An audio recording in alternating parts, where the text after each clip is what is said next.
Give a huge warm welcome to meet the filmmakers here at the Apple Store, the writer and director of the film and star of the film, Mr. Matt Smith and Ryan Gosling.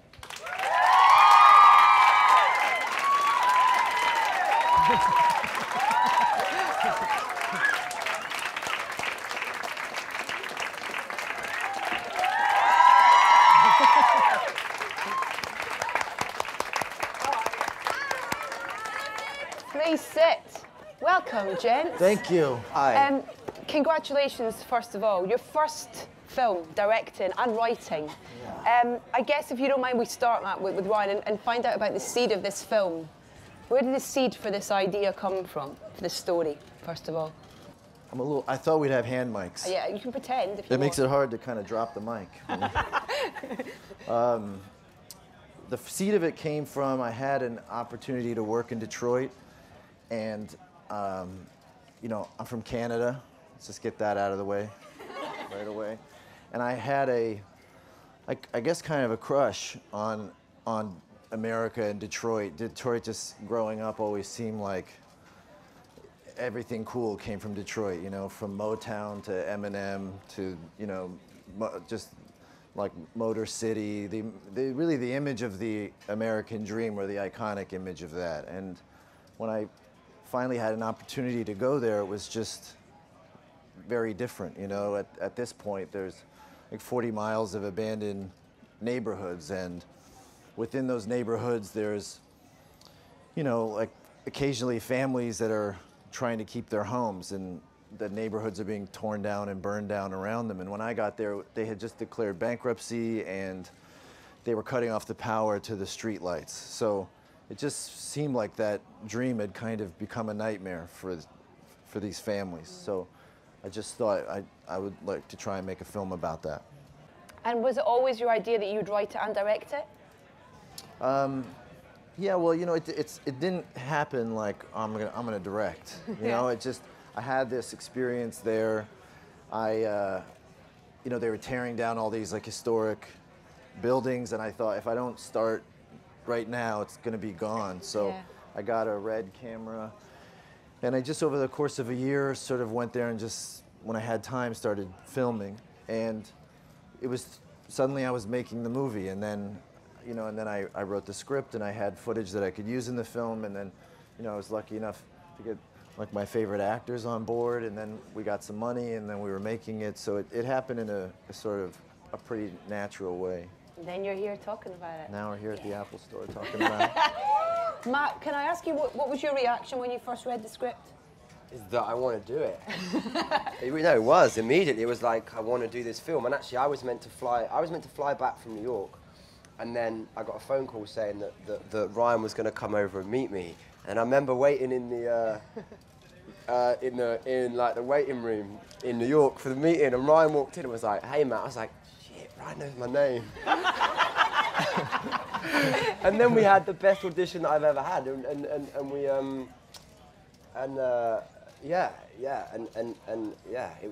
it sort of started really brilliantly for me, and continued that way. It was a wonderful process. I came out of the film with so many questions, and whilst you're watching the film, there's your kind of brains kind of trying to dissect things the whole way through. And one of the things that I kept thinking about once I left the cinema was Bully's backstory and how he came to be who he is in the film. Was that something you guys talked about and kind of worked out in terms of getting there as the character for when you started rolling? Yeah. I mean, I think the interesting thing about Bully is that he's sort of always been there. He's always been drifting, and we kind of came across this, you know, it was a really interesting process. There was, all the actors were on the same page, and we worked with this really interesting lady called Greta. You know, for Bully, there was sort of like, for me anyway, there was always like a kind of timelessness to him, where he's always been existing, and he was always this sort of weird spirit that had been around forever, living in this desolate place. And yeah, you know, I thought a lot about that, and actually this whole process for me as an actor was the most sort of unique and rarefied that I've ever had on a film set, because there was a real process before it where we worked with Ryan and Greta and all the other actors. And then once we got onto set, there was a real sort of language between us. It was just fun. It was good fun. Well, we got a clip right here that I'd kind of like to show you. Talk about kind of being on set, and this is a kind of really nice example of the derelict, but also the beauty that surrounds kind of where you shot. So let's take a look at our first clip from the film.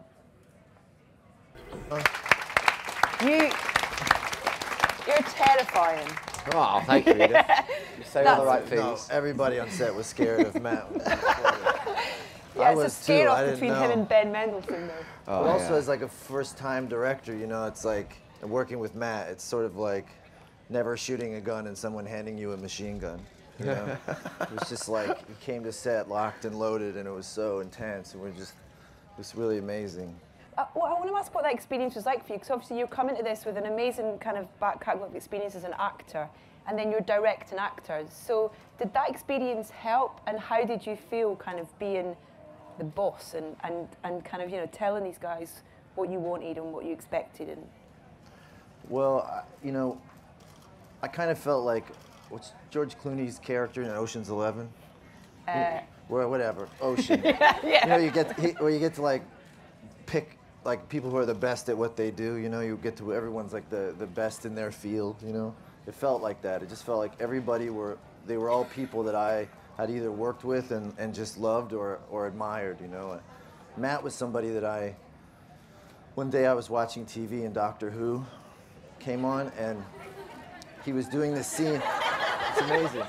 And he was doing this scene where he was like yelling at these alien spaceships with a microphone, and he was just doing it like a boss, you know? It's just like crushing it. And I remember thinking, like, as an actor, that I know that is a really, really hard scene to do, because I'm pretty sure those spaceships weren't there on the day. But he was so convincing and so good, and he's so unique. You know, there's nobody like Matt. You know, he just feels like those actors in the '70s to me. You know, where they're just like they're their own thing. And I thought, like, I have to work with this guy. You know, so when he did the film, it wasn't like I was directing him. Really, it was more like he was there because I wanted to see what he was going to bring and what he wanted to do. And I feel like generally that's how it kind of worked. You know, Yeah. it's just trying to create a space for them to do their thing. I wanted to talk to you after we see this next clip about kind of collaboration and improvisation as well on set. And this is a great little scene between yourself and Saoirse. Yeah, wow. Billy and Rat. See, well, you know, now we're talking, Saoirse. Let's take a Michael look. Jordan. Michael Jordan. I love the way you stay on her in that scene as well. And you kind of, but it's because the character, he's just always there. That's kind of what you almost feel. You kind of don't know where he's hiding something. That was one of my favorite scenes to shoot. It was such a crazy night, and really kind of one of those scenes where it felt like that's what we were trying to do, you know? Yeah. Where we wanted to find a way to incorporate people from the neighborhood, and it was a really hard thing to do, you know, which the actors did so beautifully, and Matt did, I think, like it's kind of my favorite scene in the movie, where we were shooting at a gas station, and it was the only gas station for blocks, and I think they were selling something else at the gas station that I don't know what it was, but it was something else, you know, other than gas, and people really wanted it. And we were shooting, and they didn't care, you know, they just wanted it. And at a certain point, it got really tense because they were gonna. It felt like something was gonna go sideways. So we just said, okay, just like let them in, you know. Yeah. And into the scene, and then they started coming into the scene, and the actors would sort of bring them out of Detroit and into this kind of fairy tale world of Lost River. Yeah. And And the guy in the gas station, yeah. There's a woman that he dances with. It's this woman, Mama A. Mama A. And she just came off the street, and she's like, damn, you sexy. And he was like, and she was like, and they started like this crazy, they were dancing, and it was just insane. But you felt like you were watching like an actor work without a net. You know, there was something that was really kind of happening, and Matt just did such a beautiful job of bringing her into the world of the movie. Oh, that's amazing. Yeah, and amazing as an actor as well, actually. And that was the wonderful thing about the process, you know, is that we were there and we do all the stuff like. Well, actually, I wouldn't. I had no makeup any day. I just get there, put my costume on, and go. That was it. Like, and I just get there, and then any idea that you'd have, like that, for instance, that scene, you know, we'd be filming, but the DP Benoit, who did such an amazing job as well, he's a real genius. There was a freedom and a sort of instinct to what people were doing, you know, and I think good directors is they trust the people around them and they invest in the people around them, and I think that's really the sort of spirit that we had on this film, is that you could take risks. Yeah. And so therefore, if you found someone on the street, you'd be like, hey, come here, man. Or they just come instinctually because there's a film crew in Detroit and it was weird, and we just keep rolling. But most regularly than not, you'd have kind of people trying to keep them out, but the fact that you kind of brought them into the film gives it another realness to it and that genuine kind of reaction to things as well. Yeah, we called them torpedoes. And they would just like, if the scene was getting too, you know, just like much like a scene, we'd send in a torpedo. And then they would come in and just blow it up. Blow it up, man. Is the old guy, the removal van, is he a real person? Yes, yeah. Amazing. Yeah, there's a, he's one of the, basically like a real version of what the characters are in the movie, where he grew up on that street and he's the last one there. So it's like, he's the only person left for like 5 blocks. And we're really lucky to get to do a scene with him. Let's have a clip that show a couple of paid, proper cast members, not off the street. This is the brilliant Christina Hendricks and Ben Mendelsohn. Oh! There's so much about that. I mean, when I watched it, I was looking at every detail, at the mug with the dollar on it, and then when you cut to that scene of him coming in, you're kind of really messes with your head because it's slightly, and then he just completely messes with your head, totally. Ben is like he's like a human ice cream truck, you know. When he comes around, everybody just lights up, you know. I worked with him on this film, A Place Beyond the Pines, and he would come to set with a boombox and he'd be playing 2 live crew, but singing it like he was Al Jolson, you know. And he just like, he's just got a magic to him, you know. How much of that scene was scripted? I think most of it was, but you know, Ben likes to improvise, and you want him to, you know. Yeah. He does like that sort of stuff. Was that his idea? Was it? Yeah. Oh my God! Because you're kind of, is he taking the mick, or is he, you know? And obviously, you find out a bit more going on in the film, sort of thing. It becomes a bit more. But yeah, that was his idea. It was, and he also, like, one of the best things too is he does this terrifying dance number at the end of the movie, which I didn't know he was going to do, and it was like a scene where something like very scary had to happen, but I didn't want to know what it was, and I said, I'm just going to set up the camera and you do what you want to do. And then he came in and with his iPad, and he pressed play, and it was this song by Kendrick Lamar, like Bad Bitches. Yeah. That's it. And he started doing this terrifying dance routine, and it just kind of melted all of our faces off. Yeah, I can confirm that it is absolutely terrifying. I mean, there's so much to the film and that scene as well. You almost, when you see that scene stand alone, the colorscape to it's so different to other parts of the film. It almost felt for me that kind of emotions had different colors to them in a way, that kind of helped you get in at the frame of mind as an audience member as to where you should be going with it. Was that a conscious thing? Is that, or am I kind of? Yeah, well, we were trying to, with the film, make it blur the line between the fantasy and the reality. When you're in these neighborhoods, it's very real, but it's very surreal at the same time. And it was, you know, part of the reason why we tried to tell it in a fairy tale format was to try and find a way to tap into that surreal feeling, because if it were just sort of be trying to deal with the reality of it, you know, you wouldn't get the whole spectrum of it. So we thought like that we needed to add like a color that would be, you know, specific to the world, and I think we're all Purple Rain fans, and we just said let's go for purple, and that became the color of the film. Yeah, that pink in the corridor as well. When you go down, it's kind of like, But what's really interesting about it is that, like, them, for instance, that first shot feels like 2000. It's like, at times to me it feels like a science fiction movie. Like there's shots in it where, you know, like that, you're like, it feels like you're in a completely alien world. And like that scene, for instance, where they come down in the corridor, it could be straight out of a sort of science fiction movie, which I've, you know, I like science fiction. So correct me if I'm wrong, but I think you said that you you drew a bit of inspiration from 80s family fantasy films. Yeah. That you kind of remember watching as a kid. That was inspirational for you.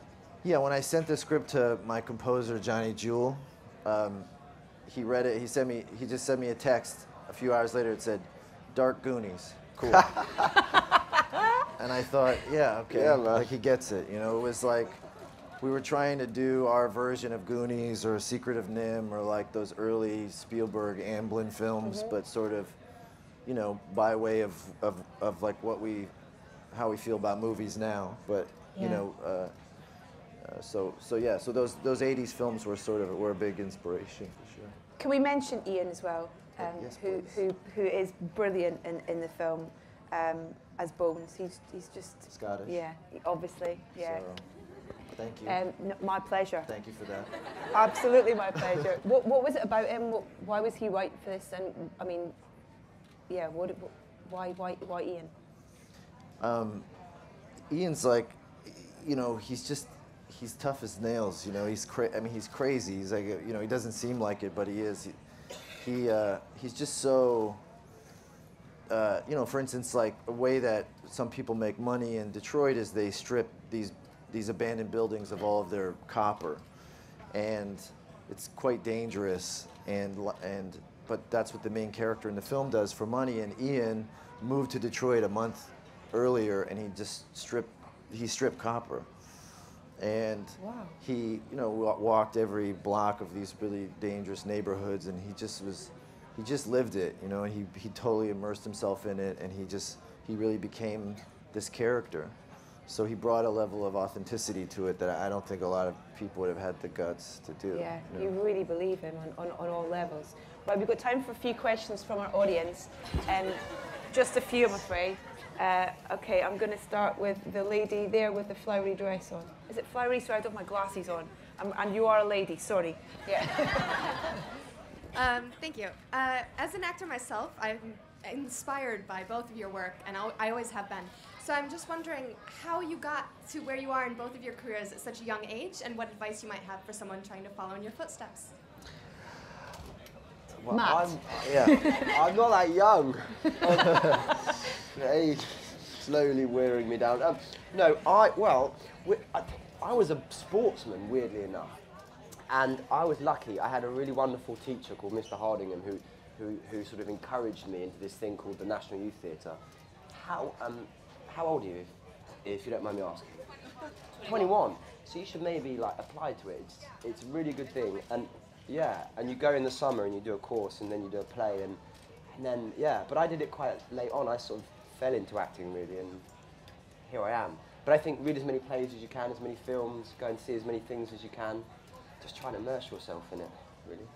And also just, you know, the way that I found Ian for the film was there's a website called Cast It, where you don't have to have an agent to audition for things.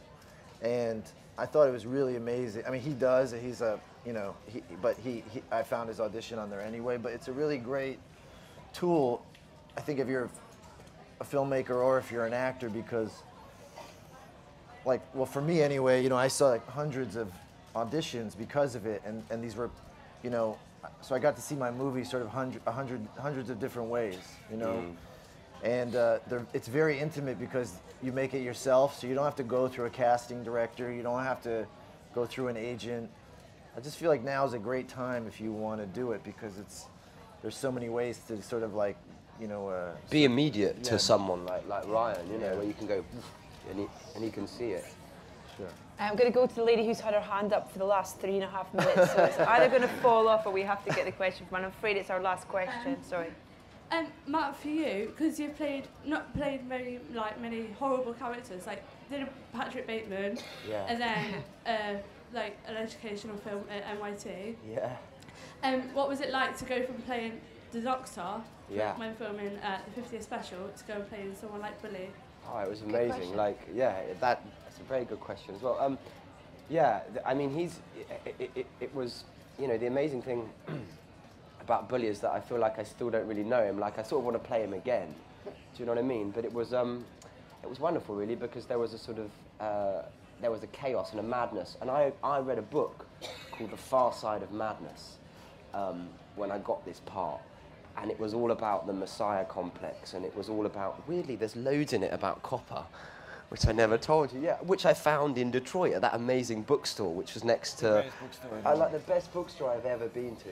And I bought 3 books. I bought The Far Side of Madness, The Biology of Violence, and Psychosis. And because I had nothing to do on my days off, I read all these books. And it was, it was, I don't know, this was a very special process, and it was great. Brilliant. Loved it, and I got to wear that jacket. Did you get to keep it? Yeah. Yes! Wearing it to Glastonbury this year, baby. There we go, we're going to spot you a mile off. no. Amazing. Oh, I shouldn't have said Amazing. Don't worry. Hey, listen, you've both got famous jackets, so it's great. You know, you've got Battle this of one, the you've got the Jackets. drive one, so it's kind of, it's fine. I wore it for Halloween, I'm shameless. Amazing. Is this the route you want to take now, the directing? Is this kind of the passion from this experience? Is that, you know, is the next project going to be a directing project again, or do you know yet? I don't know. I loved it, and you know, I feel like, you know, you don't really know how to make a movie until you make one, and so now I feel like I learned so much from doing it. I'm anxious to get back in and, you know, try and apply that. But it's also, you know, I always admired, you know, guys that were able to do both, and I feel like they help each other out. You know, I feel like doing it helped me understand sort of what my role as an actor was in a film, and I think it's nice. Have you worked with directors that have acted? Yeah. It's Well, nice actually, just you, really. Well, that's the problem. Too, though. It's like nice. It's nice if they take acting classes or something. You know, Yeah, if they know a little bit about what it's like. So, I think they help one another. Yeah. Anyway, it's good job security, you know, because if they don't want to hire me anymore, I'll just hire myself. Well, listen, congratulations on this. Lost River is out in cinemas on Friday and on demand and on iTunes. Matt and Ryan, thank you so much. Thank you so very much. much. Thank you, Thank guys. you. Thank you, guys. Nice one, man. Thanks for coming.